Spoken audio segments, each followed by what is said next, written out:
Welcome to Indiana Sports Beat Radio, presented by Endeavor Hospitality Group and Andy Moore Honda of Bloomington. Know your role and shut your mouth, you jabroni! Fires upfield into the end zone, and it's caught! Jelani Woods! Touchdown! IND! A 43-point night for Tyrese Halliburton. How do you like that, partner? Galloway drives all the way to the hole, throws it up, got it! Indiana's got their first lead of this contest. I mean, that's a goddamn Emmy winner right there. Now, from the Golf Club at Eagle Point Studios, here's your host, Jim Coyle. Hello, everybody. Welcome aboard Indiana Sports Beat Radio, coming to you here on this Wednesday, August 2nd. Don't forget, we are powered by Andy Moore Honda. Just go to andymorehonda.com to get more to your door and the best in new and used vehicles. And Endeavor Hospitality and the family of restaurants in and around the Bloomington area. Great places like the Rusty Gator down in Bedford and Chop Shop in Bloomington with the best in-house made products, custom meats, and a brand new steakhouse located right next door. Welcome aboard, everybody.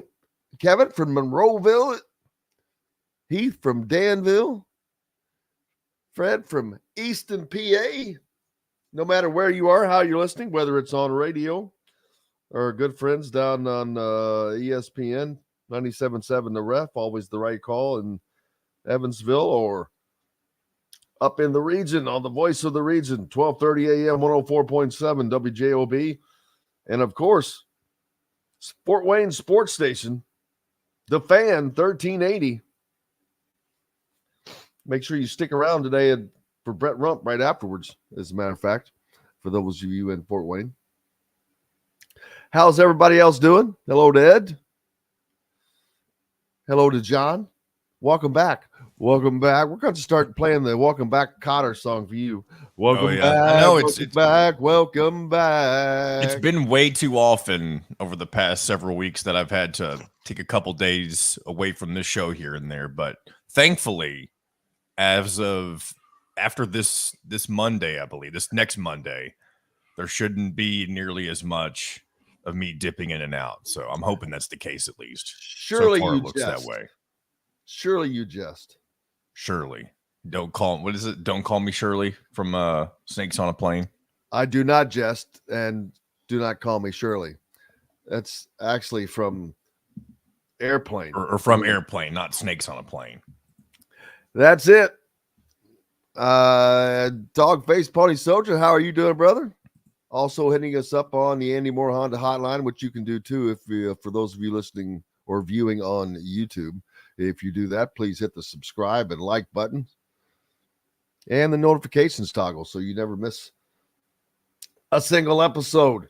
Plenty to get to today. Football practice has begun. Fall camp has started. We'll hear from IU football coach Tom Allen. Mike Woodson announces his first annual coaches clinic. Let's see. We'll look a little bit in the pre-training depth chart, dip our toes into that. And we'll talk a little bit more about Indiana's new football-only weight facility announced yesterday. Also on the program, Kyle Neddenriep from the Indy Star, Rick Bozich from WDRB.com. Actually, we got to redact that Rick Bozich. He is on vacation. He just let me know about 4 or 5 minutes ago. All righty. We are trying to see if our friend Cabra will join us. So that may be in the works. Yeah, he's been commenting here of late. And what about our buddy Dylan? Dylan is down at IU camp today, so he won't be able to join us. Which that's going on right now, and unfortunate. That's making it difficult for me as well. I would like to be there. I'm going to have to work that out to where we just have to do the show from down there a couple of times. So in front of the George Taliaferro statue, like the days of old, right? Exactly. Just like that. Tom Allen did meet with the media yesterday, and we'll hear from him in a little bit when John has that ready. And as I did mention, Mike Woodson has announced his first annual coaches clinic. He will be hosting his first ever coaches clinic with his entire staff and support staff from September 29th to 30th. Mike says, it's our honor to host coaches from near and far to continue growing the game amongst basketball minds. We appreciate you all for taking the time to join us and look forward to connecting through the love of the game, the release said. Indiana's coaching staff of Woodson, Kenya Hunter, Yasier Rosemond, and Brian Walsh are slated to be joined by Armand Hill, Jim Todd, Calbert Cheney, Randy Whitman, and Jordan Hulls, a special guest to be announced later. So I'm not sure. Let's see. The 2-day event features a coaches social on Friday evening, which allows members in attendance to meet and greet with each other. On Saturday, coaches will have the ability to watch Indiana practice. The event, this open to coaches from across the country, is hosted at Simon Scott Assembly Hall and Cook Hall. I guess it does not matter if it's college or high school. I would assume that's going to be high school, since most college coaches are probably busy about that time with their own practicing. I guess practice hasn't started yet. It's September 29th and 30th, correct? So, yeah, it's be interesting to see all comes into that. I would imagine that's mostly high school, I'm thinking, right? Crickets? Anyone?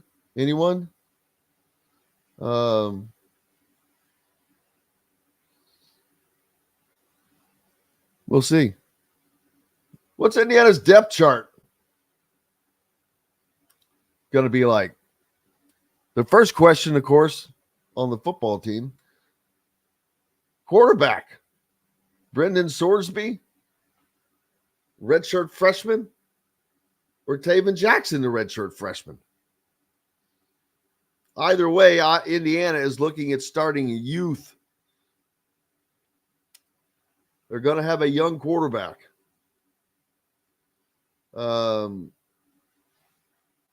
Which is good and bad. It's good in the fact that you want to end up in a situation where you had a Nate Sudfeld for 3 years. That would be nice. I don't know if that's realistic in this day and age of college athletics to imagine anybody being someplace for that long, but you do have Taven Jackson, who is already transferred here, so he would have to sit out a year if he were to leave to go elsewhere. But we see guys do that. But either one of those guys are going to be the starter. And I'll announce my pick later, but all right, have I already done that, John? Have I already said because we had this discussion one day, didn't we? We did, and we both disagreed with each other. I believe you said Brendan Sorsby. What do you mean we both disagreed with each other? Well, I mean, I didn't mean that negative light, but I know, but had different opinions. If one disagrees, it doesn't matter. You disagree. You don't need to both disagree with each other. That's what I'm laughing about. Yes. I'm assuming you're still in that camp with Brendan Sorsby. Yeah. Yep.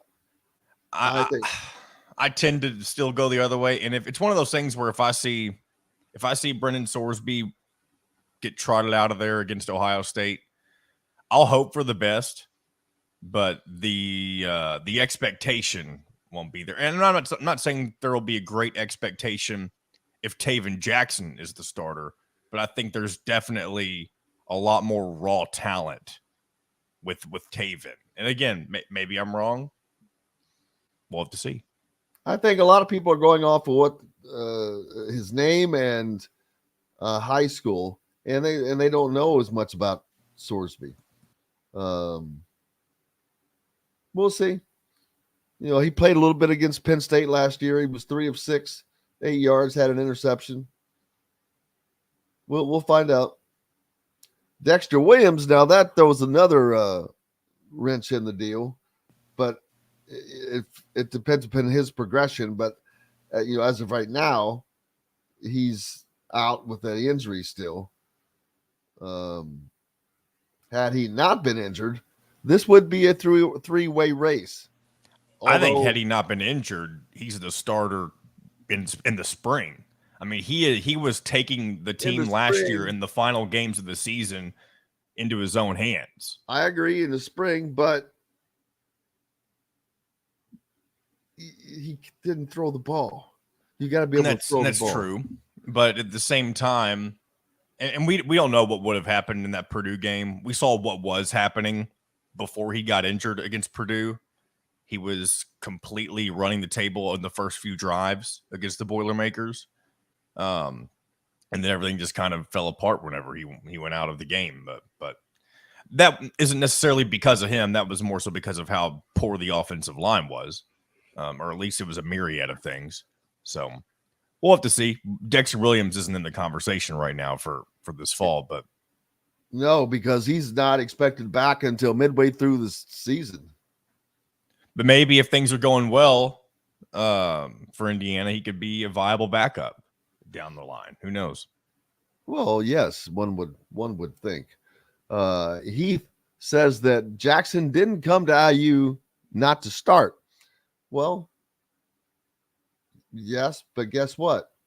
Brendan Sorsby didn't come to IU not to start. I agree with what you're saying, but I would say that about Brendan Sorsby and anybody else. They all came to play. But only one can roll out there. Just got to win. It doesn't matter what perception, all that stuff. Tom Allen has to put the absolute best quarterback he has out there, period. I don't care what his name is, who he is. He has to win. His job is to win, period. End of story. One thing he talked about, and I'm going to try to find this clip later on, he mentioned that the running back room is extremely deep this year and is expecting pretty much all of them to contribute. If that's the case, and if Bob Bostad fixes this offensive line, I know it's not going to be perfect, but if they can at least have a middle of the pack of the conference style of running game, I mean, you definitely have a chance to make noise and win some games that maybe you aren't supposed to, and win some of these so-called swing games against opponents like Maryland, Michigan State, Illinois.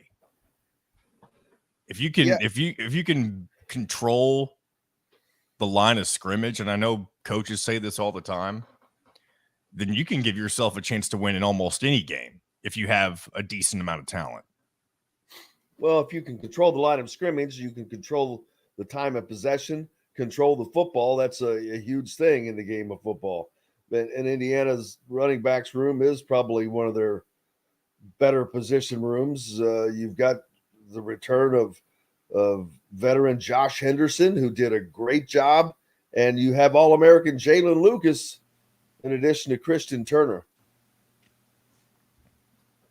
So we'll see, yeah. And Jalen Lucas, more of a do-it-all, I feel like, too. Yes, he's primarily a running back, but you'll see him returning kicks, punts, all sorts of stuff. But that's a good room for Indiana there. We'll see what all they can do. It'll be fun and entertaining without question. Hey, we've got lots more coming back here on Indiana Sports Beat on this Wednesday, August 2nd. We'll be back to bring it to you right after this. We'll be right back to the Golf Club at Eagle Point Studios for more Indiana Sports Beat Radio with Jim Coyle, presented by Endeavor Hospitality Group and Andy Moore Honda of Bloomington. If you're in the two Utes, Kevin is going to join us at 9:10, so that's good. That is good. During this segment, I'll go ahead and find a couple Tom Allen clips.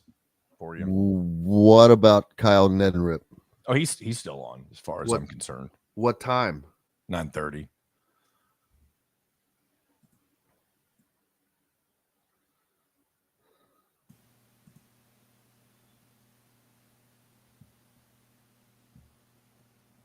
Taterology says Indiana's biggest issue in football under Allen is that they have no offensive identity, and thus they don't recruit to any specific identity. That is a fact.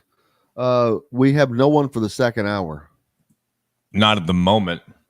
I didn't expect to not have Rick for one, and I also didn't expect. Yeah. See if you can work on somebody for the second hour. Okay, if I think of somebody, I'll let you know. Well, don't try.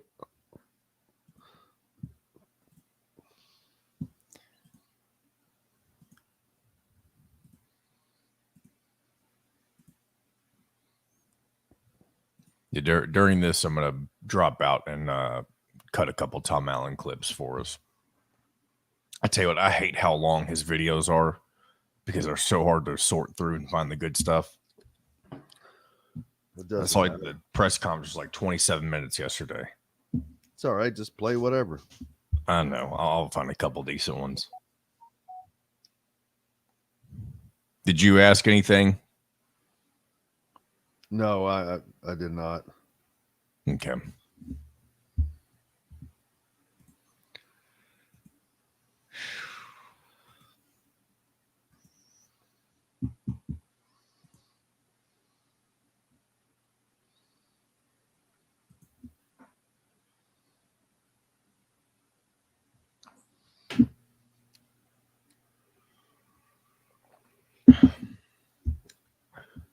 Do you have Tom Allen clips? I just said twice that during this segment, I'm going to grab a couple of them. Well, I thought you said you were going to grab one specific. I didn't know if you had any of those others already. Oh, no. I mean, I was trying to, but then we started talking again, and I just said I'll do it during this segment. And then, especially when I found out K-Bro was going to be on, I'll let you do this one solo. I'll pop in when I'm back, and we'll go from there. All right, here we go. Menu, new brews, and will be offered in all Endeavor Hospitality restaurants. Come taste with Dr. Hobbs' Brewing, Metalworks Brewing Company. Bring your passion and your thirst. This segment is brought to you by Southern Stone Restaurant.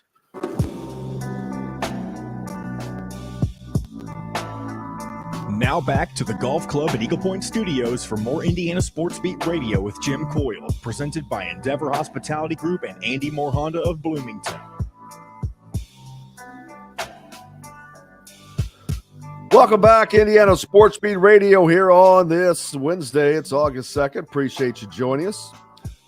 Brought to you by our good friends from Southern Stone Restaurant at Patterson and Rogers in Bloomington, a part of the Endeavor Hospitality family of restaurants. Hope your day is going well. Ours is. Rick Bozich not on today. Had to take a day off. Kyle Neddenriep will be joining us. K-Bro, Kevin Brockway will be stopping by. We'll talk about, now that all of the media days have finished, talk about all that has gone on there and what will be happening, because it seems like something's about to happen again. We're in the last year of Texas and Oklahoma being in the Big 12. They're moving to the SEC. The Pac-12 is basically imploding. Of course, the UCLA, USC moving to the Big 10. And Colorado moving to the Big 12. And they're probably not done. The Pac-12 is, and they have no one but themselves to blame, but they are, it's about over for them. You've lost your two crown jewels in UCLA and USC. You just lost Colorado, which was a marginal. You lost a marginal program. They lost a marginal program. They lost their two crown jewels, but then they lost a marginal, a middle of the line, almost a bottom feeder in the conference. They think so little of the Pac-12 that they left as a bottom feeder, because the Big 12 looks much more solid, looks much more ready to take on the future, because they have made the right moves in response to, they did everything right, and the Pac-12 has done everything wrong. Let's just say that. What's going to happen to Bill Walton and his Conference of Champions? Oh my. Looking forward to K-Bro joining us, talk more about that.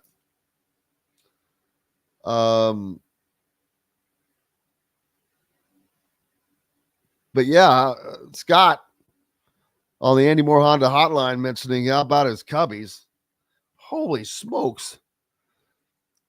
Reds and the Cubs in the series right now. I was watching that game last night, and it was 50-1 in the first inning. Not quite. I think it was, they score 5 runs in the first? It was 12-3 or 13-3 by the third or fourth inning. It was like, what the hell's going on? It's the Cubs, for gosh sakes. But man, they were lighting it up last night. The scoreboard breaking home run. I didn't see that. I missed that. Scott Bellinger. Oh, that was one of his early home runs to make it 7-2. Breaks the scoreboard. And I couldn't believe how long he left the Reds pitcher in. I'm like, get him out. Get him out. Jamaica and Brazil fight to a 0-0 tie in the Women's World Cup. 20-9. The Reds still scored 9 runs and get beat by 11. That's why, and they talked about not making, they ended up not really making any deals on the trade deadline. And that's going to be it for the Reds. They have a shot to win their division, but that'll be about it. You're not going to go very far without pitching. They just don't have the depth of pitching. The Brewers beat the Nationals 6-4. So now it's a half-game lead the Reds have in their division. Baltimore still leading the American League East. How about the Orioles? Minnesota still leads the Central. 2-game lead in front of Cleveland. Texas in the West. Atlanta, of course, National League East. Cincinnati with a half-game lead over Milwaukee, like I said. And Cincinnati had finally gotten into the plus side of run differentials. Now they're back in the negative. And the Dodgers lead the West 2.5 games in front of San Francisco. So we shall see what the Reds will be, or the Cubbies. But yeah, it's always fun to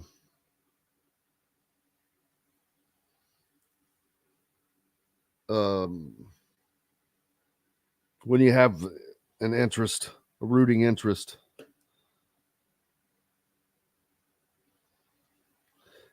In baseball, Robert says he's got too much to be unhappy because IU football team will be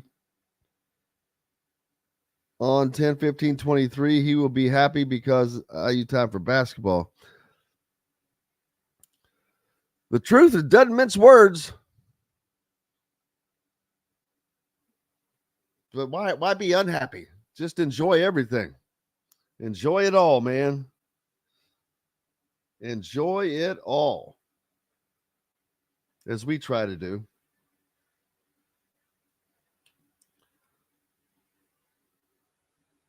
John Boy, if you have those clips from Tom Allen ready. I will let you know. I'm out. I'm still doing them. All right. Still waiting to hear from that. From Tom Allen spoke to the media yesterday as fall camp got underway. Today, I believe Bob Bostat will be speaking to the media. And we'll have that as well. Basketball. Is Indiana going to fill that final roster spot? We've talked about it here and there, and you think that they're not. It looks like they're not, but then the injuries start popping up. Ja'Kai Newton, I believe, has had to have surgery, and it doesn't take long for those to start rearing their head. So if they could find someone, which I know they're out there, but find someone that fits their needs and fits the program, I think that they would grab them, because in today's world of being able to basically custom order, hey, you need a guy for 1 year? Boom, you take a guy for 1 year.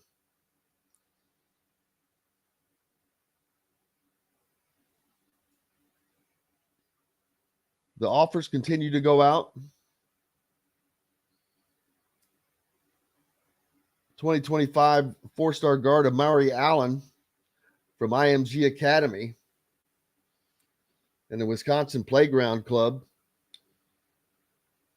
received an offer from Indiana. He's a national prospect with current scholarship offers from Tennessee, Minnesota, Marquette, Iowa, Florida State, Auburn. I think we talked a little bit about him yesterday. He currently ranks number 64, the composite for 25 players. He's been seen by the Indiana staff multiple times. Brian Rogers, Walsh, rather,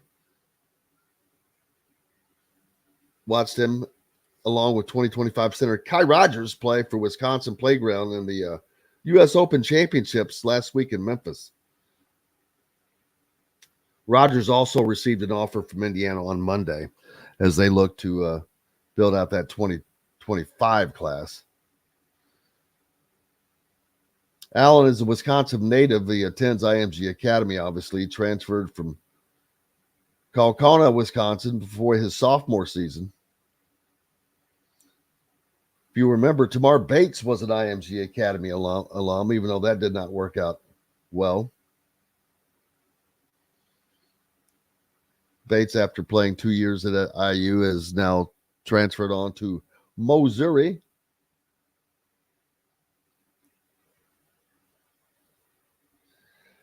He was up in Fort Wayne playing not too long ago. He's a 6'5", 6'6" guard, athletic, quick on his feet, sees the floor well.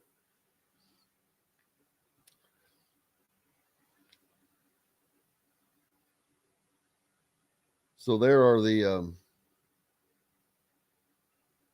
that's the latest offer. Hello, Bob, checking in from Georgetown. Appreciate you. Yes, sir.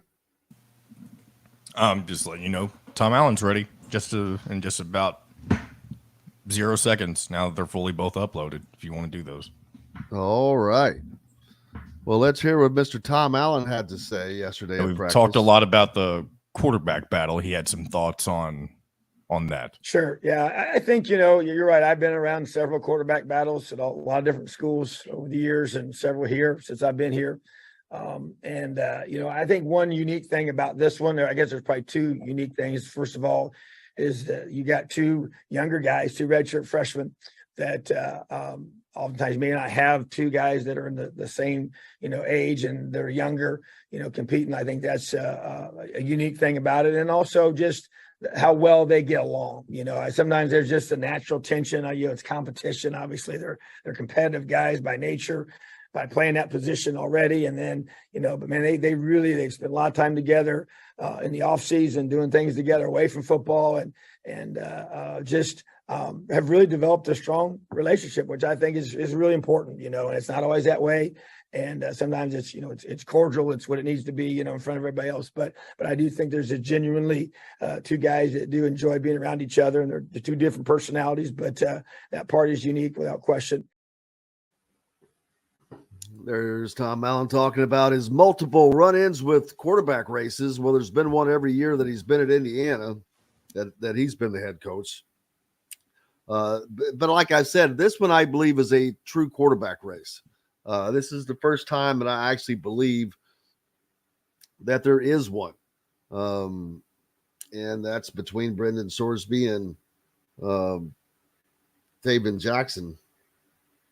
Who wins that? That's going to be interesting. I'm picking Sorsby, and that's just not based on a dislike for Taven or anything negative. We'll see. We shall see. What else, John Boy? You got one more. He's talking about new staff members and how that affects and how their relationships with new recruits and how that's important. Yeah, there's no question. I feel good about where we are. Obviously, you have a chance in the month of June. You get a lot of time, around here with our guys and with the new OTA structures that we have and the things we can do with them and during that period, and then even a couple in the month of July. When the coaches got back from being away. And so I think recruiting is a massive part of their job and to be able to evaluate, I think all three guys that we've added, with Bob and Matt and Coach Tuck, I think all three of them, if you look back at their history, they've done a really good job of evaluating and locating guys that you can develop, guys that, have certain traits that you're looking for. They have a track record of doing that. And that's something that really appealed to me in hiring them, because obviously you want to be able to do a great job of evaluating here and bring guys that can come here and be developed, and so it's definitely an inexact science. And sometimes you just don't know until you get a young man, in this setting and working with him every day. But one of the guys that can do that, and I feel good about where we are with that. And then also just how they teach, what kind of a teacher are they on a consistent basis to your current players, and building those relationships, because that's part of teaching as well, as you build that trust and get to know guys and they learn to trust you, you trust them. And there's different levels of that and different ways to do that. You have to be true to who you are and within your personality, so you can be consistent. You can be you each and every day. You be you, baby. You be you. Break. We've got to take a break. Got lots more coming up. K-Bro is going to join us. Looking forward to that. Back with that and more right after this. We'll be right back to the golf club at Eagle Point Studios for more Indiana Sports Beat Radio with Jim Coyle, presented by Endeavor Hospitality Group and Andy Moore Honda of Bloomington. I tell you what, he talks so long for each question. That's why it takes me so long to grab him sometimes, because you never know when he's going to stop. That's good, though. Yeah, well, both of those I had to stop mid talk, or else it was going to be 2-3 minute clips.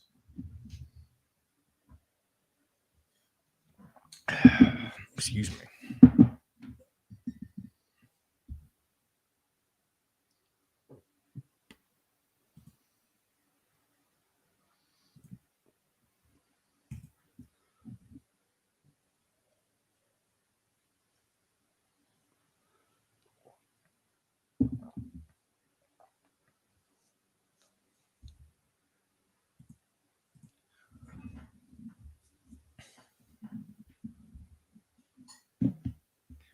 Here's the Gator.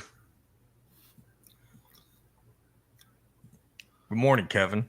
What's going on, hombres? How are you? The Rusty Gator. Rusty something. The rusty trombone now.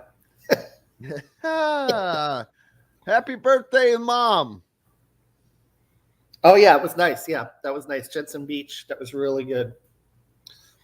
So, what's shaking in Big Ten land? Oh, not How was Indiana football? Indiana football. You're not going to believe this, but they have a quarterback battle. Sorsby and who else? Taven Jackson. Is either one any good? He's the one that committed to Tennessee out of high school, was a 5-star. Yeah. But I mean, who knows? It may not amount to anything. Joe Milton's the starter at Tennessee. Kevin, heard you said you had some hot takes for us today, right? Well, I mean, we could talk a little bit about, we can reminisce about the glory days of Indiana football when I was there and why it went south, Glory days. What? It's because you left and went to Florida. Right. That's right. No. Glory days. And what else? What else is worth discussing? The trade deadline. My Mets are decimated. Did the Reds get anyone pretty good? Man, the Reds didn't get jack. They didn't.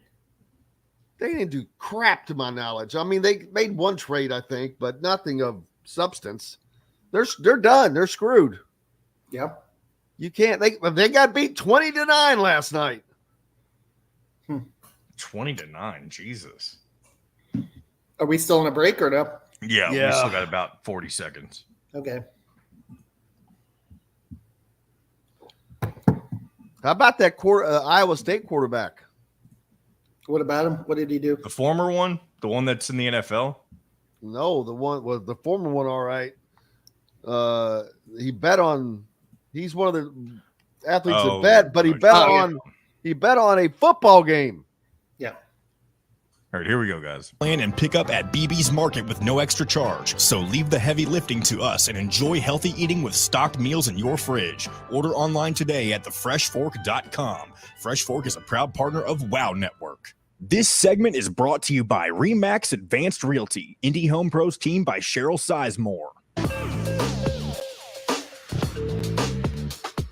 Now back to the Golf Club at Eagle Point Studios for more Indiana Sports Beat Radio with Jim Coyle, presented by Endeavor Hospitality Group and Andy Moore Honda of Bloomington.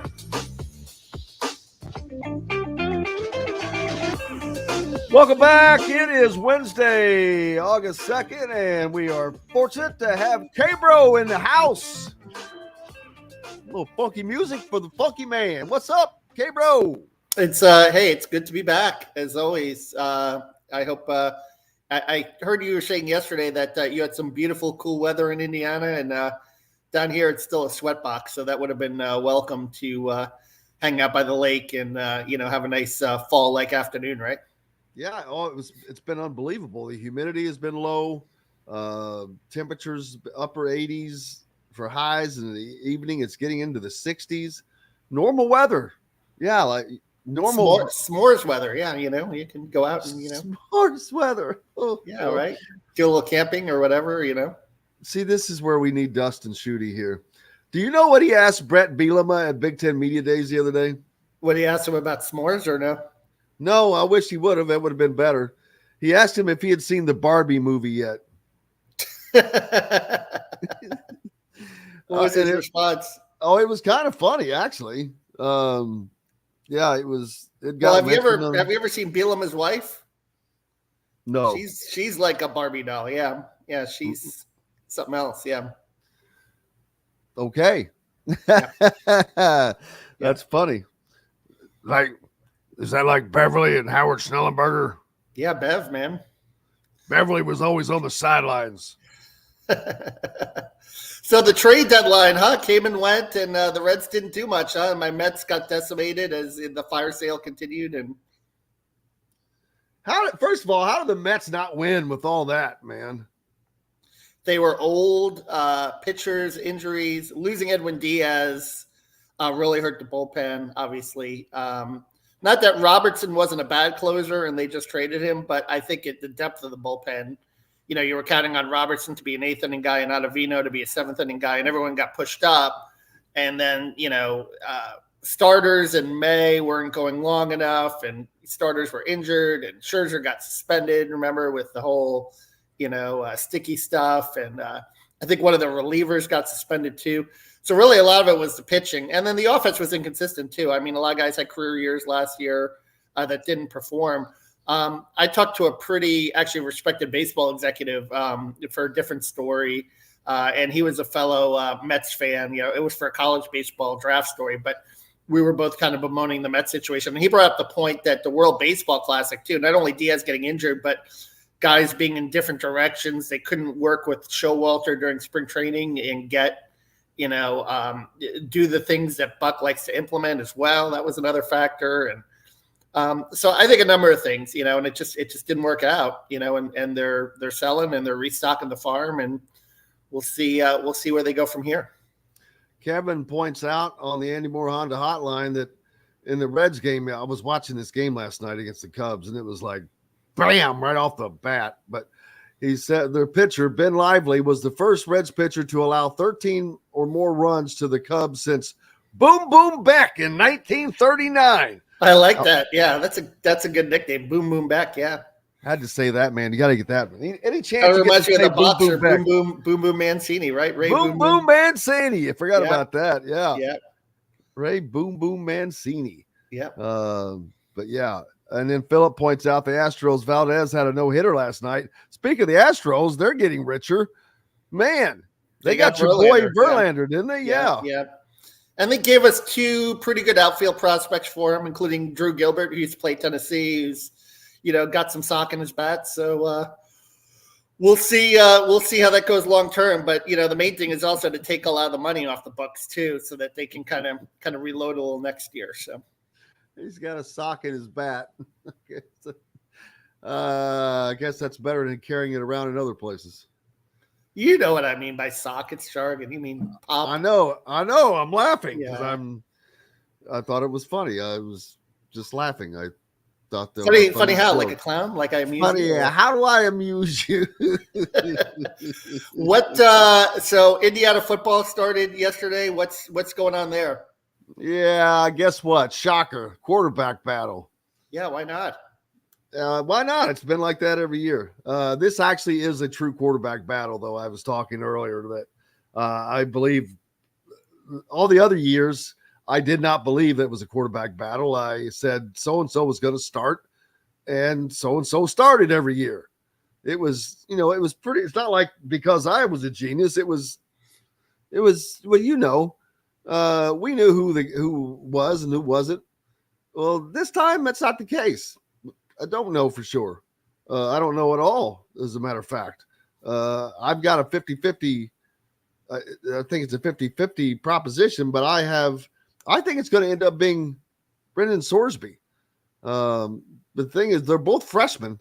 And yeah, everybody keeps saying, well, David Jackson didn't transfer from Tennessee to sit. Well, nobody comes to sit. They all come to play. You got to compete, though. Yeah, you got to exactly, and you've got to be the best. You've got to win that job, and if you can't win that job in Indiana, well, where the hell else are you going to win a job? I know, yeah. So they're like, well, they'll leave. Where are they going to go? If you can't win the job in Indiana, where the hell are you going to win the job? We saw that with Jack Tuttle, right? So many years, like he could never win the job, and Taven, the SEC. That's a different animal. Going to Tennessee and all the pressure and the bright lights down there. and obviously it didn't work out for him. But we'll see. It'll be interesting. Is Taven? Have you talked to him? Is he as engaging as Trace, or what's he like personality wise or leadership? I have not gotten to converse with him yet. Oh, okay. That I'd be curious because, there's always that legacy thing too, and it's he's connected basketball wise, and look, I mean Trace, by force of his will and his ability, he got Indiana basketball back to a certain level that it hadn't achieved under Archie Miller, and you got to give him credit for that. So maybe there's also a little moxie to Taven, that he could be kind of that Pied Piper type too, because that's very important in the quarterback, besides making all the throws, obviously. And, but you gotta have a presence in the huddle. You gotta, get people to believe in the offense and believe what they're doing. And speaking of Trace Jackson Davis and his will to get Indiana kind of back to where they are now, that's the same will that he's used in the NBA when so many of us, including me, doubted that he could make it. He ended up in a great spot. Of course, I keep saying very, very smart to have as your agent the general manager of the team you want to sign for. That certainly can't help things, but he's got a 4-year deal with 2 years guaranteed, baby. Most of the guys that were picked before him don't have that. Yeah, no, I mean, that's great for Trace. And plus he's in a winning organization too, and an organization that knows how to bring along players. So I think it worked out pretty well for him. Probably didn't hear his name called on draft night as high as he wanted to, but certainly went out and proved it on the court for sure. And we'll see how he develops. Again, he's an NBA athlete. I've said that on and on again. And he's even though he's maybe 6'9", with the 40-inch vertical, he plays a lot bigger than 6'9". So I think that that's going to serve him well. But I was thinking back to the Indiana football days, when we were here in the Gator Bowl and the Outback Bowl and during the pandemic, even though it was crazy times, all the fun we had. And what do you think caused this program to turn? Why didn't that window last longer, you think? Nick Sheridan and what was the offensive line's coach? I've already forgotten his name. Tiller? Yeah. Darren Hiller. Darren Hiller. Right. Boom, boom.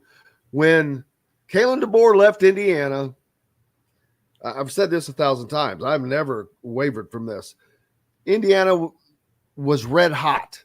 That position was red hot. Tom Allen could have hired virtually and almost anybody in the country for that position at that moment. Indiana was looking good, had all the talent,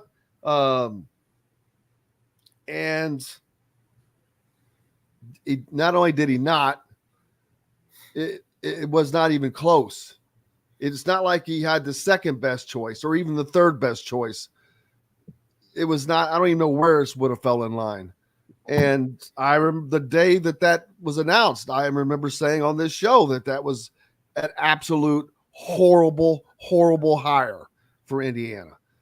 And it was, because you just went from almost an offensive savant to a not. And that was part of it. And then you have no offensive line, zero. They were awful, god awful. So therefore, now you can no longer even run an offense. You can't protect a quarterback. Therefore, you can't keep a quarterback. And so therefore, Michael Penix Jr. followed Kalen DeBoer to Washington because he said, I can't stay healthy here, man. And Jack Tuttle is in Michigan because he can't stay healthy here. Yeah. So you've had quarterbacks that were elite talent, but you can't use them. You said Jack Tuttle went to Michigan? Yes. Yeah. Jack Tuttle was not an elite talent, though. What? I don't know they ever got to see it. He was, no, he was not.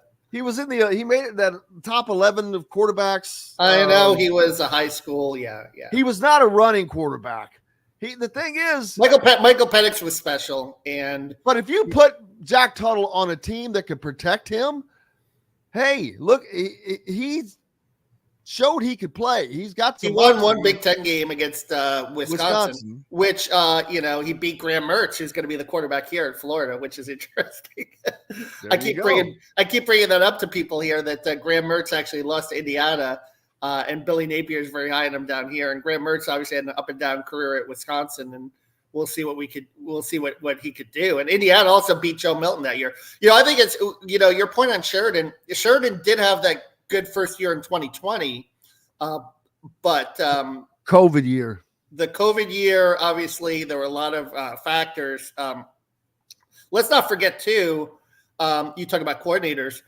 Look at what Kane Womack's doing in South Alabama. I think he was 9-4 last year. I mean, that was another huge loss when they lost him in 2020, and that defense in 2020 was really clicking.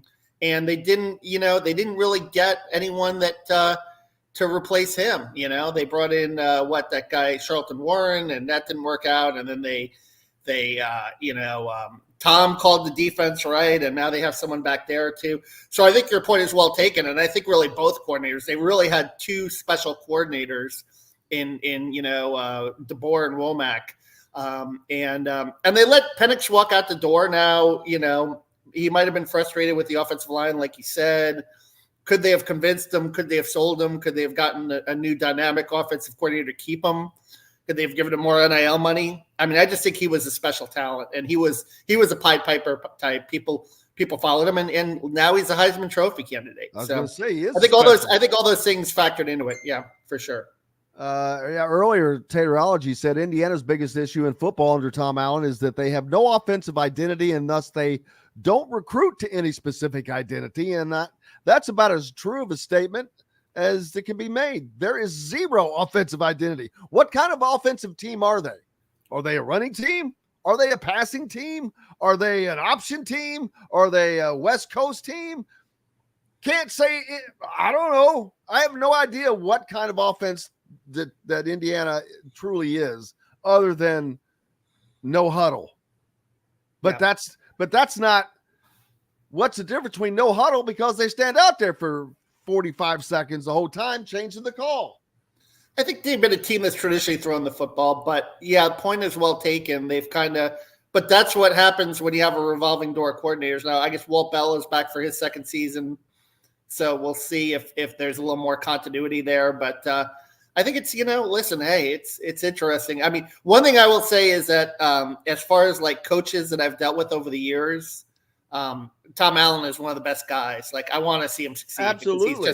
He's just a good human being, and he's had some success. Obviously he had a little bit of success, and you'd like to see him get back on track, because there's not. And his players sincerely love his players sincerely love playing for him. Yeah, and you take a look at some of the issues in Big Ten. Most recently, Pat Fitzgerald. I mean, that's important, to treat your players with dignity and respect, and to foster a team atmosphere. I just actually did a story about Billy Napier, where he has this kind of know your teammates quiz at Florida and stuff, and that's really important. Is the little things, and you hope that carries you a certain way. But you need the talent too. I mean, that's been an issue at Indiana for as long as you can remember, and they did have that. Obviously, that window of special players that they developed with McFadden and Tywan Mullen and Michael Penix and Freifogel.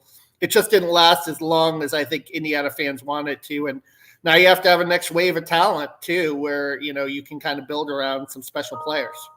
What's up next for you, my friend? Well, football camp all month. And then I go to Utah at the end of the month. So I go to Salt Lake City, which should be fun. Gators going out in the altitude in Salt Lake City to play the Utes to open the season. So Thursday night game. So it'll be another big national tilt that the whole country will get to see. Utah, potential new member of the Big 12. That's true. And, speaking of Thursday nights, the Jets, open the preseason in the Hall of Fame game against the Browns. So that will be definitely K-Bro viewing. now that the Mets season is unofficially over, I can shift my attention to Aaron Rodgers and gangrene. So you got to be excited about that, brother. We appreciate you. Look forward to conversing about it more. All right, buddy. Have a great day. Thank you so much. K-Bro, Kevin Brockway joining us here from the Gainesville Sun. We'll be back with more Indiana Sports Beat Radio right after this. We'll be right back to the Golf Club at Eagle Point Studios for more Indiana Sports Beat Radio with Jim Coyle, presented by Endeavor Hospitality Group and Andy Moore Honda of Bloomington. If you're in the market, needed him for 2 segments. Well, I tried texting you. Kyle Neddenriep's going to be late. I said you could ask Kevin if he wants to stick around again. Oh, well, text. Let's see. You just let him go, though. Well, he can come back. Doesn't matter. Where's his? You can probably get to him faster than I can.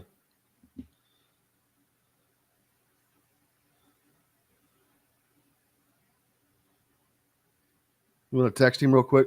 That's what I'm doing. All right, you the man.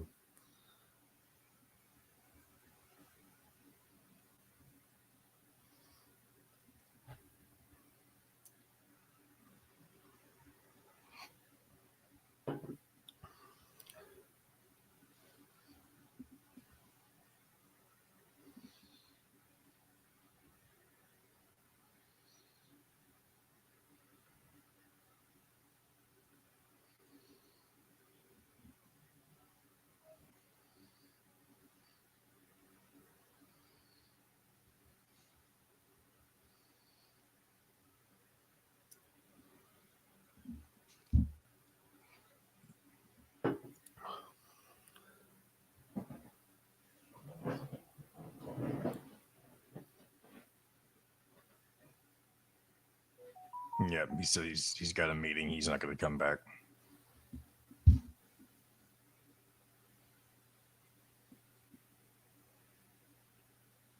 And what's Kyle doing?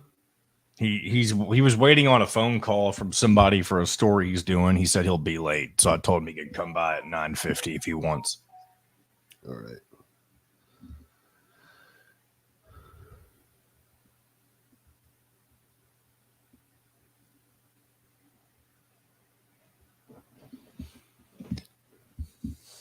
Need to start getting like Purdue sound. Let's see.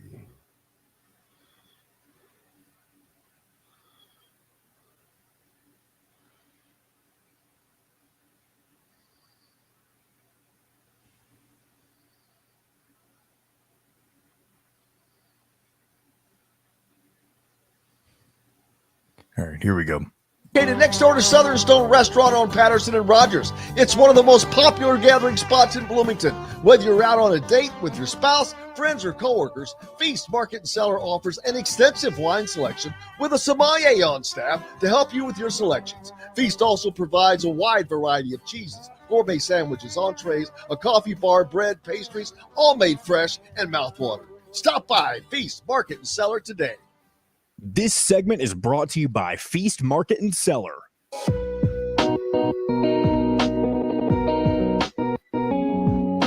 Now back to the Golf Club at Eagle Point Studios for more Indiana Sports Beat Radio with Jim Coyle, presented by Endeavor Hospitality Group and Andy Moore Honda of Bloomington.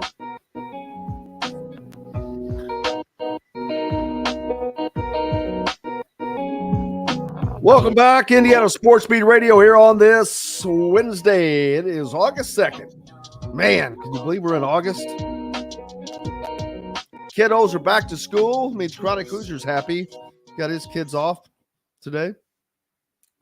That means the buses are out running, so pay attention, people. Kids are out bounding around the crosswalks and all of that good stuff, so pay attention. I remember having to ride that stupid bus, having to wait for that stupid bus in the morning when it was dark. Oh, man. And then the stupid bus ride. Not too bad, though. Good old days, right? The good old days. So who's going to win the Big Ten this year? Michigan? Ohio State? What's Nebraska going to be like?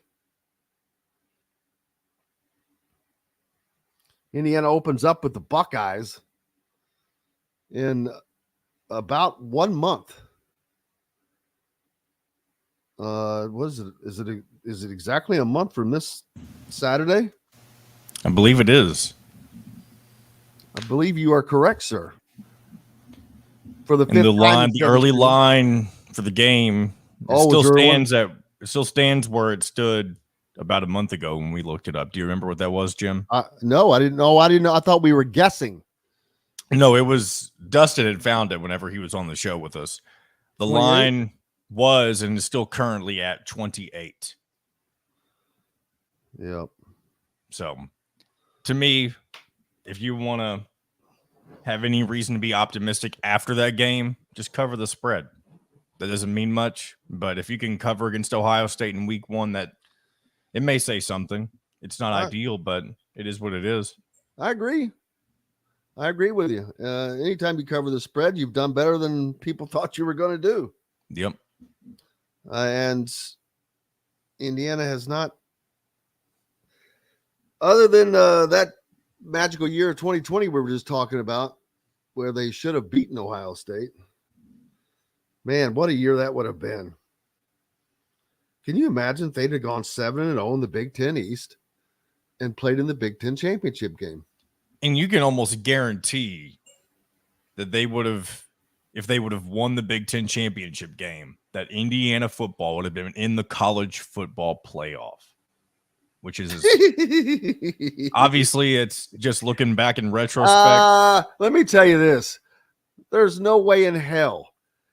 You saw what the Big Ten did to Indiana to make sure that that was not going to happen. They changed the rules because Ohio State did not play the requisite amount of games that they had preordained being needed to play in the Big Ten championship that year. When Ohio State didn't reach that game, they'd be like, oh, well, let's go ahead and give it to them anyway. Even though they beat Indiana by a single touchdown at home, and Indiana had 3 turnovers, all of which were costly. Man, you talk about what if. There's no bigger what if in the history of Indiana football than that. I can come up with 3 gigantic what ifs for Indiana football.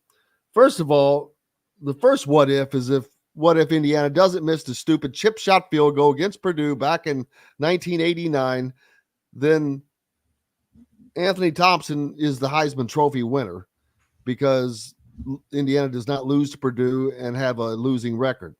That's why he lost the Heisman Trophy. It's just pure and simple. The second big what if, and I lost. Oh, that was when if they would have beaten Michigan State. Is this in 91? I think they win the Big Ten, period, and go to the Rose Bowl, and they get crushed at Michigan State, but they were right there. And then what I'm talking about, that game at Ohio State may have been the biggest what if ever, because it would have been in the modern age. It would have come by beating the Big Four: Michigan State, Michigan, Penn State, and Ohio State. And Wisconsin. Throw Wisconsin in there. And Wisconsin. You throw that in, India, that would be forget it. Even if they didn't play in the college football playoff, which I'd have to go back and see. You would have been unbeaten. An unbeaten Big Ten champion would have not missed out on the college football playoff. It doesn't matter if you're Indiana or not. Was Indiana even ranked? Yes, they were. They were before I think their final ranking was 12. Oh, they got up that's that with high? 2 losses. That's with 2 losses. I think they were as high as like number 8. I could be wrong. I don't remember for sure, but they were in the conversation. You might be right. I just don't think that they would have put them in.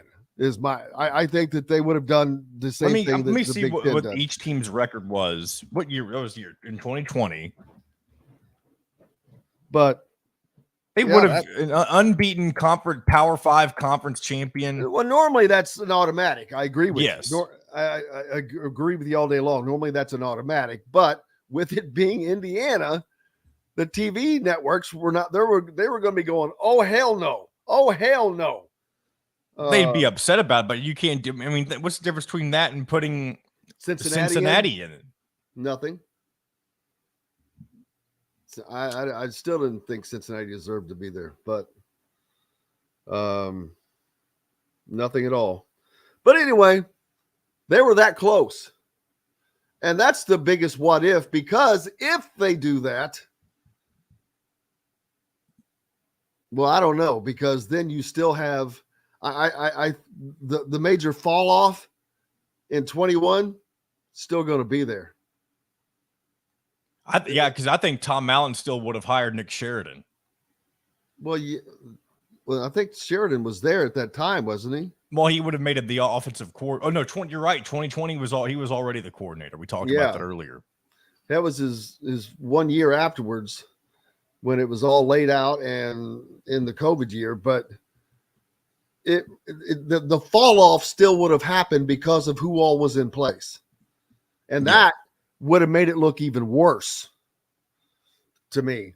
Everybody thinks it was an anomaly, and it wasn't an anomaly. I think the only thing that helped Indiana was not having to play in front of the Ohio State crowds, was not having to lose games because of crowds. Yep. Although they did have both Michigan and Penn State at home. They had Wisconsin and Ohio State on the road. Yeah, they want to see now, but Wisconsin, that would have been an 80,000 seat opposing crowd. So they didn't get to experience jump around. That's another thing too. Why doesn't Indiana football? Because they don't have any tradition. You have to have tradition, saying, though. But why you have did they to never have put tradition? Something in place? Because they don't have tradition as a program. You have to have tradition to start traditions. Well, I'm not saying they should start something now, but just years ago, why wasn't there ever anything? I guess they just didn't care. It's always been not caring.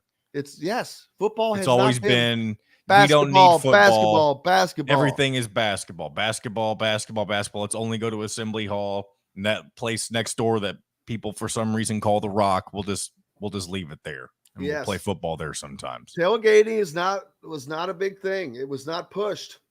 It hasn't been pushed.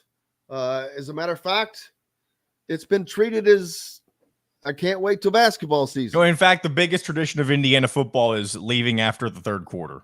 There you go. You're not lying there. And going back to the tailgate fields. You're not lying there. I know a friend of mine, or a friend of my family's, they usually have season tickets every year for Indiana football. Last year, they still had them, but they didn't go inside to a single game. They stayed in the tailgate lots all season long and listened to Don Fisher instead of going inside because they were just fed up with Indiana football. So they say, you know what? We'll come to every game, but we're just going to sit in the tailgate parking lot. Well, Indiana has to make a commitment to football, period. End of story. I'm not saying that they have to become Big Ten champions and be Ohio State. That's a gigantic ask. They have to be competitive in big time football. You have to. I don't care. Look at Kentucky. Kentucky, was it 40%? What was the number we saw yesterday? 40% of the student tickets, or 40,000 student tickets, whatever the number was, it was big. You think they're not a basketball school? You think they're a football school? They're a basketball school in a football conference, but yet they support their football program. Their fans do. Now, their football program is a lot further off and a lot better off than Indiana's, and they win. They win games. They're competitive. They've beaten Florida, like Rick Bozich said a couple times, but they make it interesting.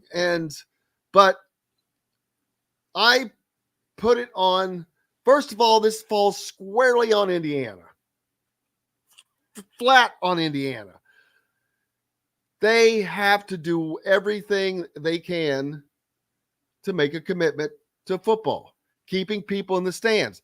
I don't care if it means spending a little extra money. You've got tons of money that's going to be coming in. I don't want to hear this crap like they're broke and all this. Their media rights, TV rights deals just keep going up. And so they're not hurting for money. Now, they're way behind on facilities, but we just saw that thanks in part to $1 million donor, they're getting the new weightlifting room, which is nice. I'm not sure how much that's going to do. Is that going to sell a player? I could care less if you walked me through the weight room. So here's the weight room. And if you just said, sometimes the girls basketball team uses it in afternoons or whatever, like I would have cared. As a matter of fact, I'd rather have if I was in college, I'd rather have a shared weight room. I'd rather there be girl athletes in there than nothing but guys. But I digress. Indiana has to make a commitment to football, period. And that's not one thing. There's a lot of things. There are just a number of things they're going to have to do, and there's no point in going into them at this moment because you have what we have in place. And the first thing you have to do is, and maybe I'm wrong, but I feel like the first thing you need to do, at least if you're looking at the immediate, in the present day, the immediate future, you have to win some ball games. And I know that's not like I said bowl, which that's part of it too. Win some football games, get to a bowl game, win a bowl game. That's another monkey you don't have off your back yet. And then take a baby step forward. And it may sound like Indiana should be doing more than just taking baby steps this day and age, but at least for this season, the last year of the East Division, which is the toughest, or it's either the toughest or the second toughest division in college football after the SEC West. Get through this season with some life in you still standing, I guess, and go into next year with a little bit of momentum. And again, I don't know if this has anything to do with the facilities, but if you can show recruits that you're taking steps forward and then back that up with financial resources like you're talking about, Jim, that's the way that Indiana football is going to find consistent competitiveness in the near future. Ed pointing out, how about a new press box? Yeah, I brought that up yesterday. I'm shocked that they have not done that. And when you hear the word press box, that's what it would be used for least, the press. This would be a suites box mainly. Can't believe they haven't done that. I know that the football is not great, but you have to build it. That's another way of keeping people there, but they've got to do that. You've just got to do that. I think it draws more people.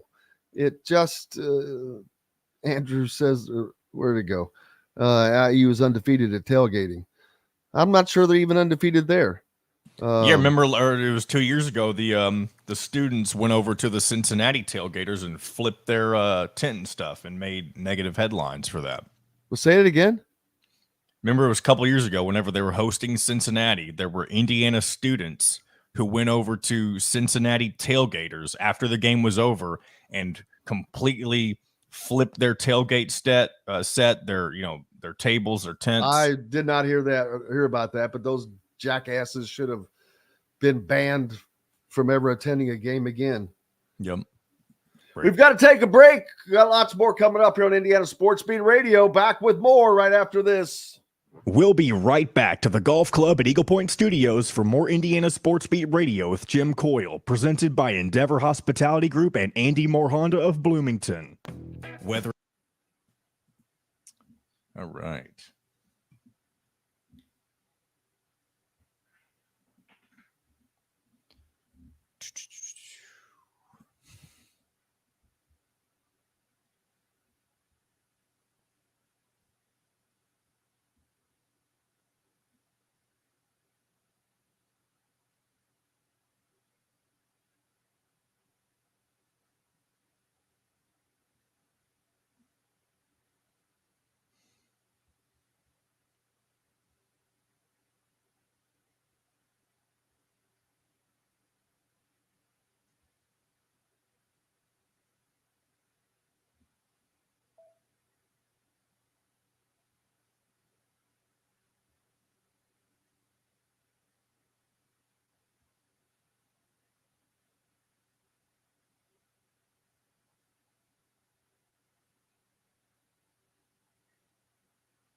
Here's the thing about this, Ed.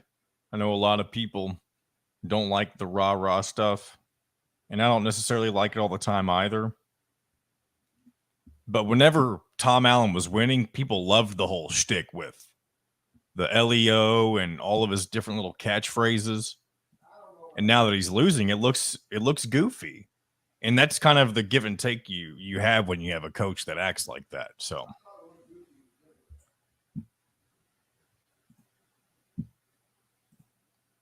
and that's the thing. Tom Allen's never going to change. He's not going to start acting like not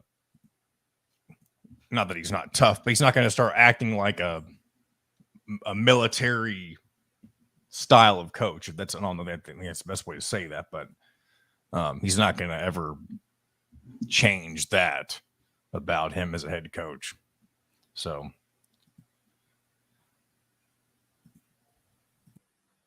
that's appealing to a lot of people now because of the Northwestern stuff. do what? That's appealing to a lot of people now because, especially the administrators, rah-rah. They don't have to worry about the Northwestern stuff. Yep.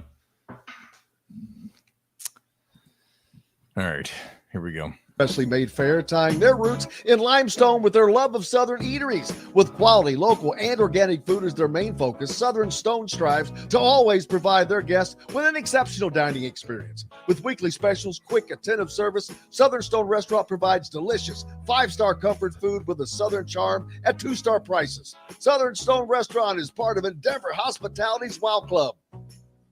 This segment is brought to you by Courtroom Sports Grill in Bedford.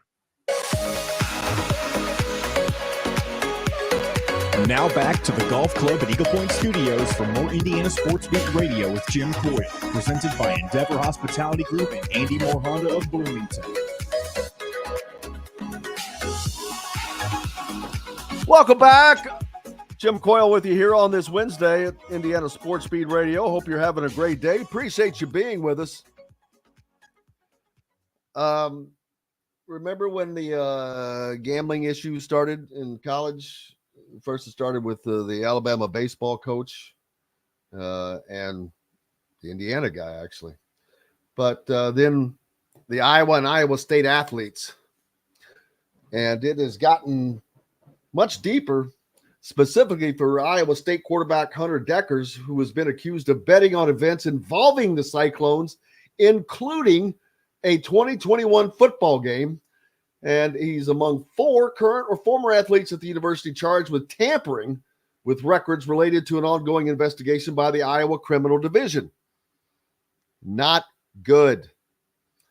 An affidavit included with the criminal complaint filed Monday in the Iowa District Court for Story County alleges approximately 366 bets totaling just under $2,800. So that's not a lot. What is that? 366 divided by 2,800. I'm not quick enough with math, but 2,800 divided by what I say, 366. That comes out to $7.65 a bet, people. So, I mean, how do you even bet that small? That's a lot of $5 bets, it sounds like. So he's just goofing around, but it's what you bet on. The affidavit alleges that he bet on an Iowa State football game against Oklahoma State on October 23rd, 2021. He did not play in that Big 12 game, and the affidavit does not reveal which team or what type of bet he made on the game, which Iowa State won 24-21. That's basically insider trader information. Not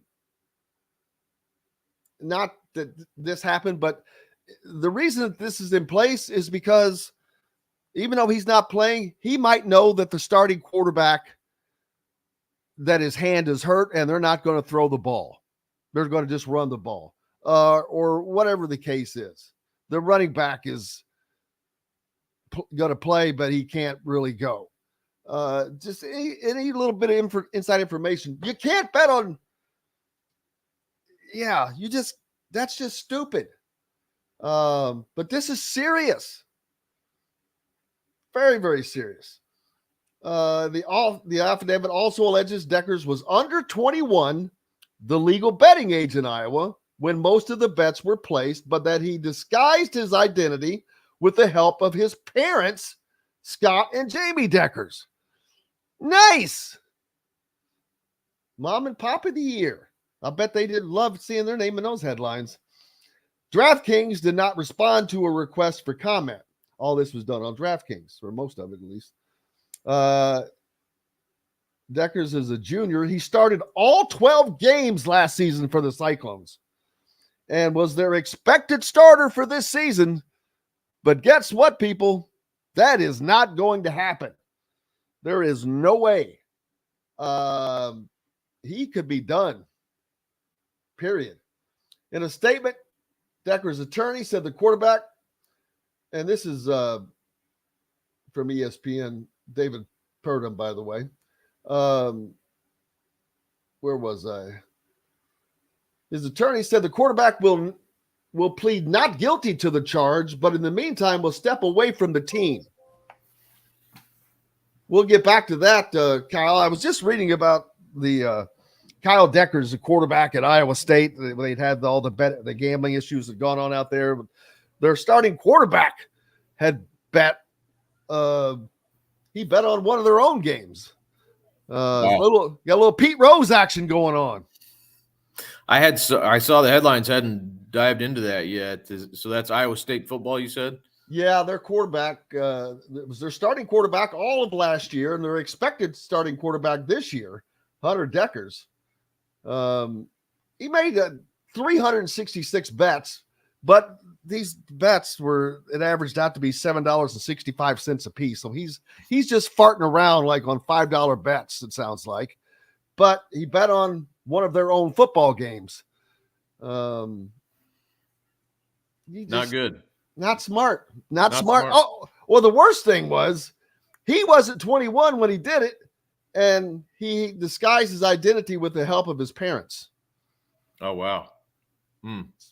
Yeah, there's a I mean, I've known some people over the years got in real trouble with gambling, and I've never gone into it other than going to Vegas and doing some of that stuff, but or NCAA brackets or whatever. But yeah, man, I don't know. It's just we seem to have opened this door to gambling, and it's some of the consequences are coming down a little bit now, and or so, I don't even know if consequences is the right word, but just some of the problematic things that can happen are starting to come up, and it's the negatives. The negatives are definitely showing themselves, but they're always, there's going to be negatives to everything, and they can't let the majority be hurt by the moronic minority.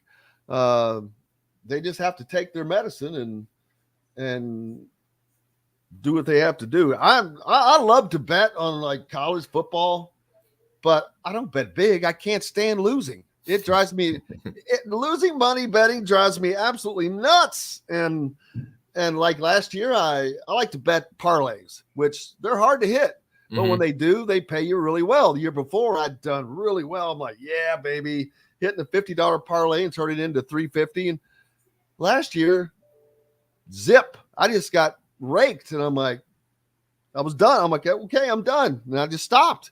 But yeah, if you have people that have a problem, well, people that have problems.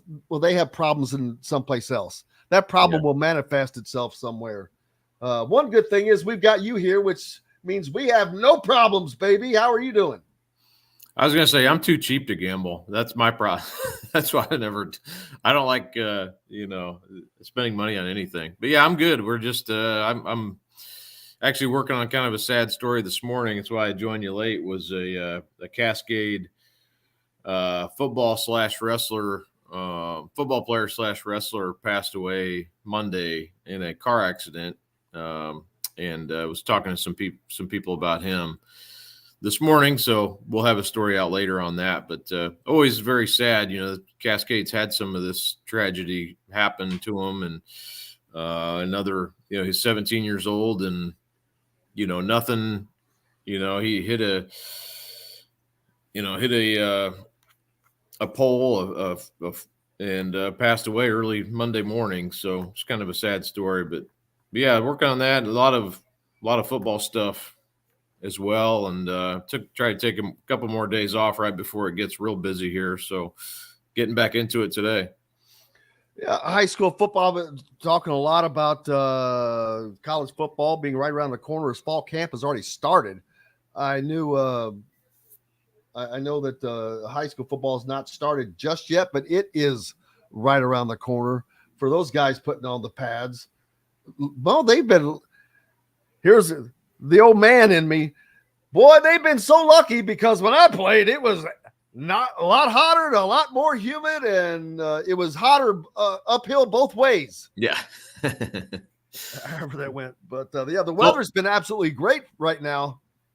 Yeah, it's only 70 something today so far anyway. And yeah, I mean, it's the rules have changed, obviously. Like, yeah, when I was playing, you were playing, it was 2 days and you were going all day, not all day, but you were coming in the morning and coming back in the afternoon, or that's how we did it anyway. But I think smarter, and even back then, it seems like they were relatively smart. I mean, our second practice, I know, in the heat would be lesser. You wouldn't have to go quite as crazy, but the morning practice was very hard. I remember that. But see, unfortunately for me, there's enough of an age difference.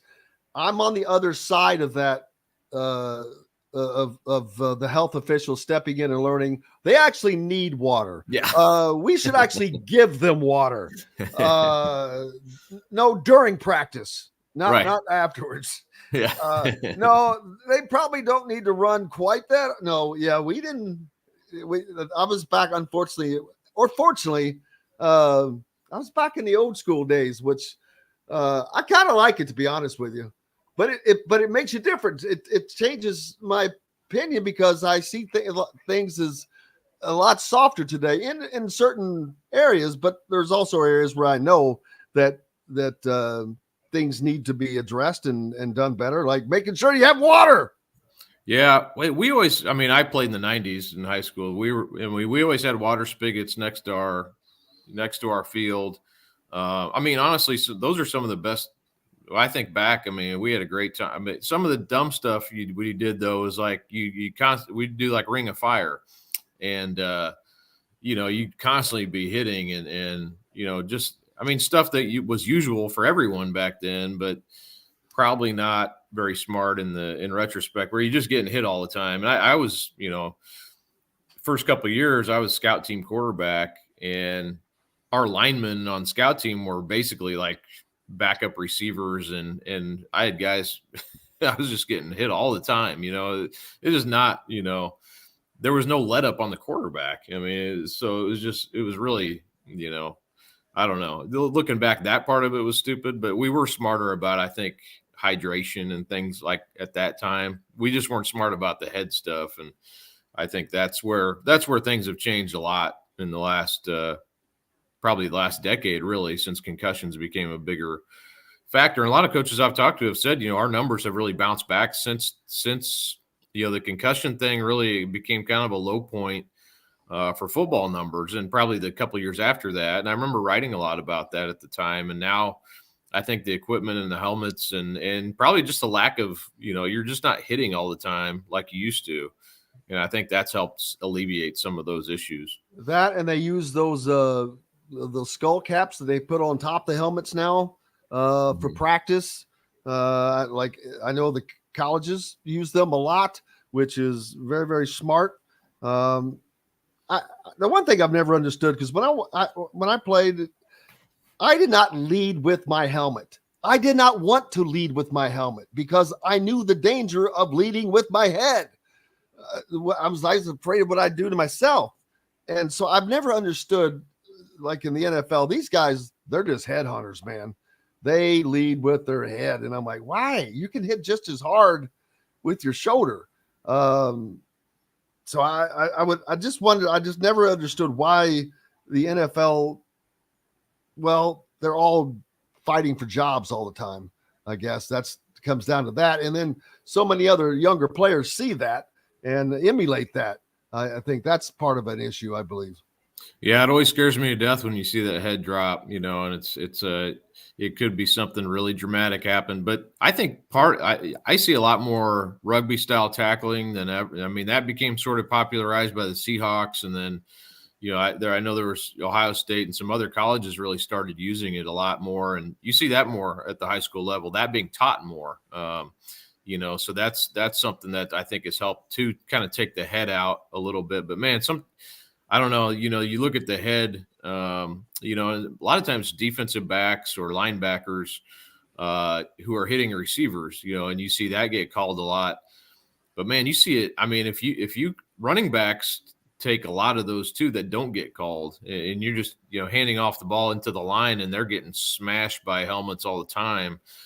And I always kind of wonder, like, well, why is that not being called, when it's called on a receiver in the open field, but not, and I'm not saying it should be called all the time or whatever, but it's just sort of interesting to me. Running backs take a lot of those hits that don't get called. But yeah, I mean, I do see a lot better. I think there's a lot, we're a lot smarter now than we were even 10, 15 years ago about, trying to take the head out of the game as much as possible. Yeah, and I know that you had a piece here just 2 days ago. Coach's Confidential, what biggest issue facing high school football in the next decade? NIL, I guess, is that at the top? No, I mean, that was something that was mentioned. I would say, I don't know if there really was a top one necessarily. There was a lot about, parents. There was one quote in there about, lawnmower parents rather than helicopter parents who are part of the problem. I mean, that's maybe one of, recruiting was one that came up a lot from not a recruiting to college, but recruiting high school players. That was definitely one. I think, one thing I thought was interesting was, people kind of talking about off-season trainers and things like that. And, this obviously specific to football, and how that's maybe creating a sort of a competition with what the high school coach is telling you on some level. I thought that one was one that came up more than once. One coach said, give me $50 an hour and I'll tell you how good you are. So I thought that was a funny quote. And 7-on-7, that's, football's football has been sort of immune from off season like AAU and basketball, and I'm always sort of like AAU. I know gets a terrible rap from everybody. It's not the devil necessarily, but I know people think it is. But now football is starting to get more 7-on-7, so there's some concern about that. The couple mentioned numbers, participation numbers, officiating shortage was a big one. That might have been the number one, was officials shortage. And burnout, burnout for coaches is another one. Just the way the rules are set up with, you're basically practicing year round or doing stuff year round. So burnout from, not only themselves as head coaches, but assistant coaches, getting good assistants who are going to stick with you. I mean, that was definitely one too. There's quite a few. That was interesting. I thought interesting feedback, and as they came in, I was like, oh, that'll be make for, I think, it's interesting talking points. So we'll have another one of those tomorrow on favorite place to coach as far as like stadiums and stuff like that. And then we got I think 2 more after that. So yeah, I say one of them, the transfer portal moving down to high school. Man, there is no way, because the colleges is a mess as it is. Can you imagine a high school if you could do that? That would be I think that's what they're saying is that sort of mentality is infiltrating high school. I mean, I think they're saying there is a transfer portal that exists already in high school. That it's sort of that mentality of if it's not my turn, I'm leaving, sort of thing. So I think that's what they're saying. Indiana seems to be a tough place to do that, though. The IHSA has been notoriously tough on transfers. I mean, you had a piece last year on that, I believe. They can be. I mean, sort of the problem is you don't know what the decision is going to be. I mean, that's in Indiana. It's sort of like, transfer at your own risk. But normally, if both schools sign off on it, you're good to go. But that's not always the case. And if the IHSA wants to put up a roadblock and really investigate it, or they have reason to, from athletic reasons, you're kind of putting yourself at risk of not being eligible. So. But yeah, it's more of because I think it's not a black and white. There's a lot of gray, which honestly benefits the person who's transferring a lot. They do let you. There's not like a rule where you have to sit out for 6 months or something, or a semester or anything. That's hard, fast. Now, if you are transferring for athletic reasons and you didn't move or anything like that, you're at risk of sitting out a full year. But yeah, I think it's more of the mentality of like, I think that's what the coaches are saying. Like, people don't want to wait their turn, or, maybe don't want to stick it out as much as maybe that used to be the case. So whether that's true or not, I mean, that's they probably know better than I do. I know this wasn't your piece. It was Dana's, of course. But how about James Dean?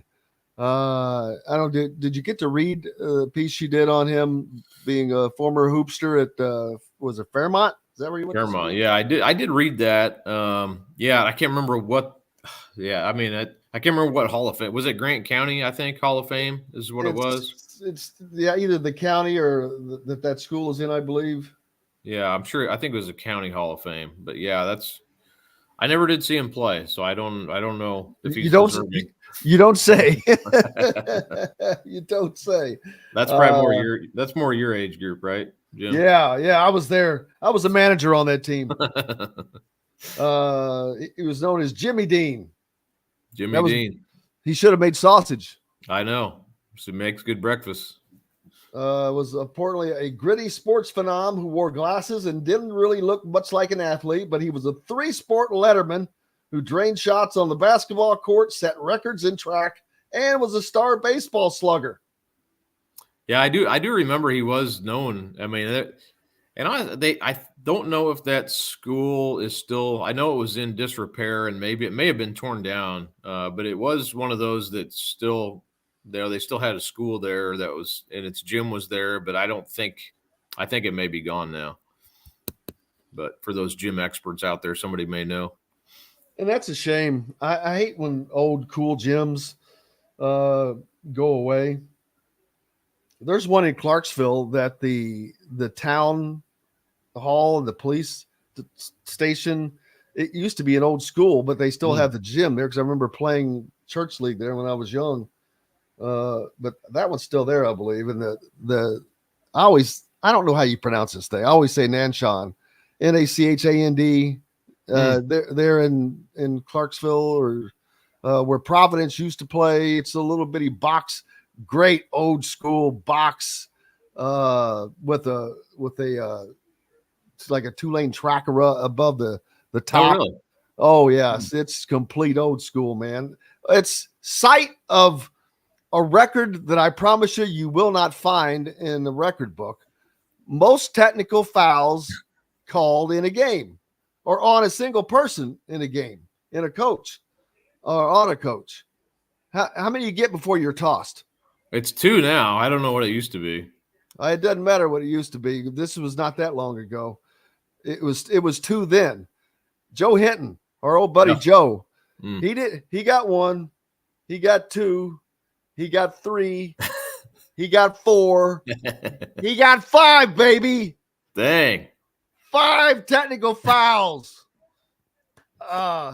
He was one of the funniest characters. He was Bob Knight on the basketball court and almost Sister Teresa off the court. The Dalai Lama.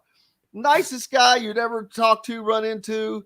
It's just when he was on that court, he was such a competitor. It's like he became a different person or becomes a different person. That's why he was successful. He won over 500 games and was just a competitor. But yeah, he cracked me up. 5 technicals. That's hard to do. It is. I'm like, wow. I only wish I would have been at that game. Yeah. Oh man, I think it was Floyd Central Providence, then Floyd Central's got a new coach, Fonzo White. Yeah. Do you know about him? I do. I know Fonzo.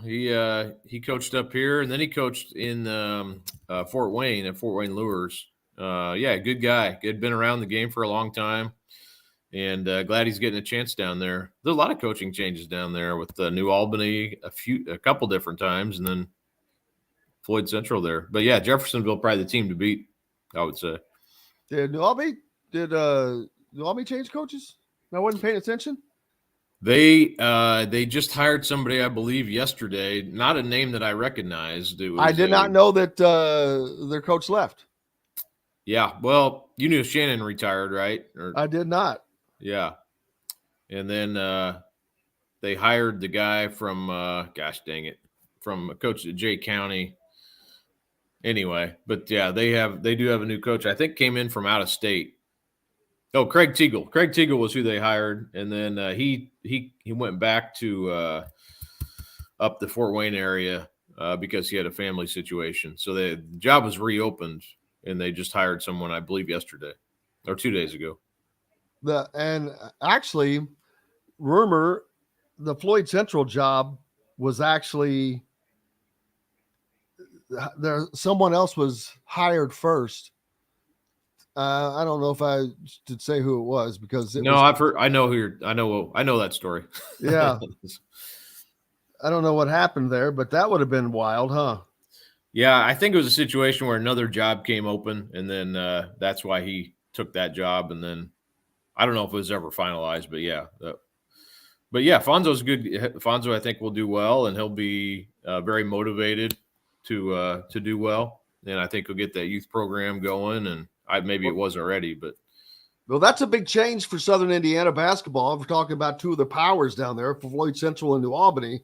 Obviously, New Albany, where Romeo Langford went, but they've had long success before that. Floyd Central, Pat Graham, and long, obviously, success before that as well. I was talking about Joe Hinton a minute ago. He won 500 games. So those are 2 of the bigger programs down there. But now with coaches that are unfamiliar with all that history, unfamiliar with that area, and maybe it's good to have some new blood in there. Yeah, I mean, yeah, that's and there was another name involved when that New Albany job opened again from up here. I won't say, it's not probably something to report on necessarily, but I mean, they definitely had some good candidates there. So I'm curious how that goes. I'm sorry, I don't remember the guy's name who got hired. It wasn't a familiar name to me. I think he came from maybe from Kansas even. It's New Albany. Nobody cares. It's New Albany. They I'm care. kidding. I know their fans care. I know that. I'm kidding to our listeners in New Albany. I went to Floyd Central. I'm kidding. I get my jabs in whenever I can. Yeah. What's up next for you, my friend?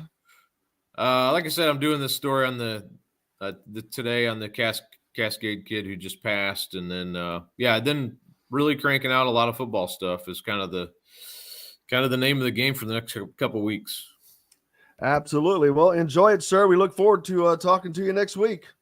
All right. Appreciate it, Jim. Thanks. Thank you. Kyle Neddenriep from the Indy Star. Make sure you give him a follow and consume his content. Back with more Indiana Sports Beat Radio, brought to you by the Ugly Grouper down on Anna Maria Island, Florida. For those of you that are visiting Florida, live down in Florida, stop over on the Anna Maria Islands, just west of, was it Bradenton? Back with more right after this. We'll be right back to the golf club at Eagle Point Studios for more Indiana Sports Beat Radio with Jim Coyle, presented by Endeavor Hospitality Group and Andy Moore Honda of Bloomington. If you're All right. All right.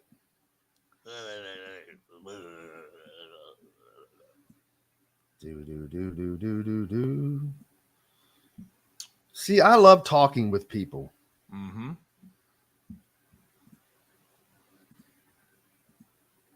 It's a lot better show. Excuse me.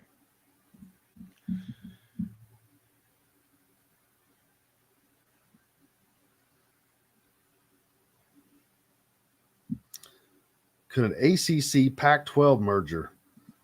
That's funny. But that's going to be the only thing that's left. That would be so ridiculous. Imagine just going from coast to coast to play your games. It's called the Coastal Conference. You'd have to rename it, right? You'd have to rename your conference if you did that. Well, it couldn't be called the Atlantic Coast Conference. Or the Pacific 12 Conference. It could be called the Coast to Coast Conference. You hit it first, the Coastal Conference. Yeah. It'd be ridiculous, though, having to go from east to west just to travel. I mean, that just sucks. Or 3 hours apart each time. Or BCC, Bi-Coastal Conference. Yeah. Either way, it's just a disaster. Both the ACC and the Pac-12 need to fold and just disperse. And it'll be the Power 3 conferences at that point.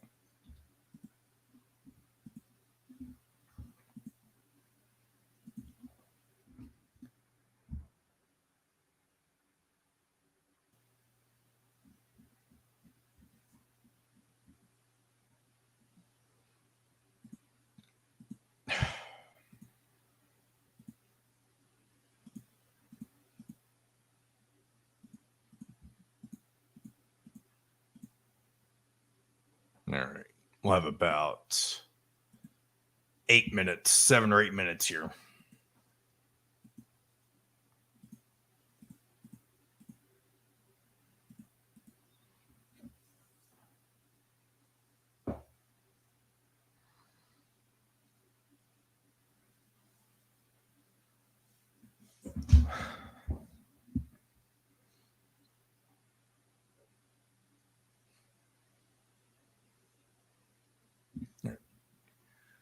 Restaurants. Come taste with Dr. Hobbs's Brewing, Metalworks Brewing Company. Bring your passion and your thirst. This segment is brought to you by Bubba's 33 in Clarksville. Pizza, burgers, beer.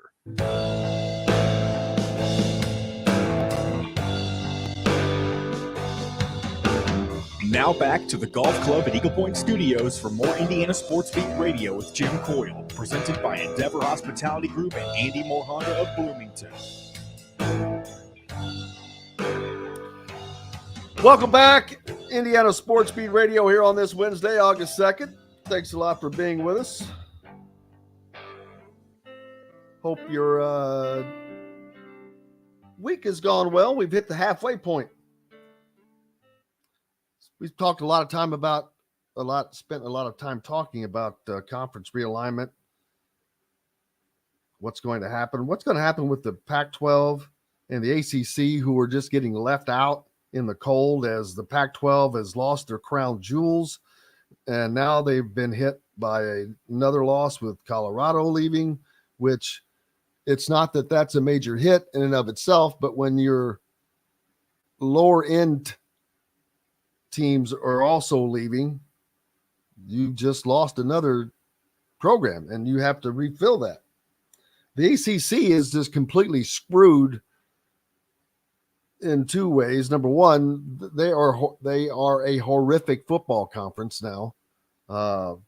Clemson, Miami has not been able to get it back around. Florida State has not been able to get it back around. Virginia Tech, Louisville. But ACC is held down by a horrible media rights deal with ESPN that runs through 2036. And all these schools see all these other teams or programs making better deals, making way more money, and positioning their programs in a much better fashion. Miami should be a shining star for somebody to grab. Great television market. Basketball and football, where they have not been the Miami Hurricanes of old. You put them in a Big Ten or an SEC, that changes. They clearly have the NIL resources, as we saw what happened with their basketball team last year. Well, yeah, I mean, John Ruiz is pumping money into it. Yep. But, yeah, John suggests Indiana goes to the ACC. He was kidding, but, yeah, better fit because of being basketball oriented. But that's the thing. ACC teams are probably going to make, I don't know, 40 million this year. Big Ten teams will make 70, and then that's going to go up after UCLA and USC joins. It's going to climb up to it'll be 90, right? It's going to be upwards of 100, 120. If they add two more teams, like I think that they will, at least two more, that's going to get up to 125. And if you add four more, it probably will climb to 150. That would be 3 times what they made last year. Just bringing in from media. $150 million that did not used to be coming in. You can do a lot of things with $150 million. You can damn sure commit to football. And yes, there's going to be people that want to take that money outside of athletics. Where are you on that? I think that money made in athletics should stay in athletics. Athletics bring attention to the school. They are a constant billboard for the school. They're a constant billboard to bring in more students. So, unless it's an emergency situation, money made from athletics should stay with the athletics department, in my opinion. Especially in this day and age, especially when you have a program like Indiana football that needs propped up. Prop it up. Let's prop it up. Make it fun. Entertaining. I can't wait. I want to talk to Scott Dolson. I want to ask him about why Indiana doesn't do something like concerts after football games. Anything to keep butts in the stands. I don't care if it's a break-even deal. Keep people in the stadium. Get them into that habit. 1 minute.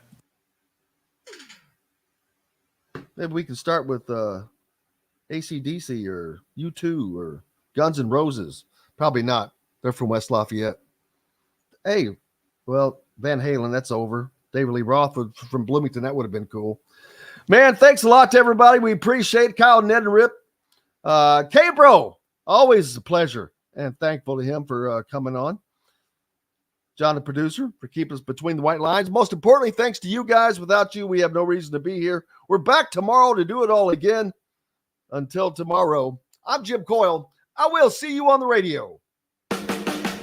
Thanks for listening to Indiana Sports Beat Radio. Be sure to subscribe to our YouTube page for more clips and team coverage of Indiana basketball, football, and more. You can also find full episodes and tons of other content on thehoosier.com. We'll see you next time for another edition of Indiana Sports Beat Radio.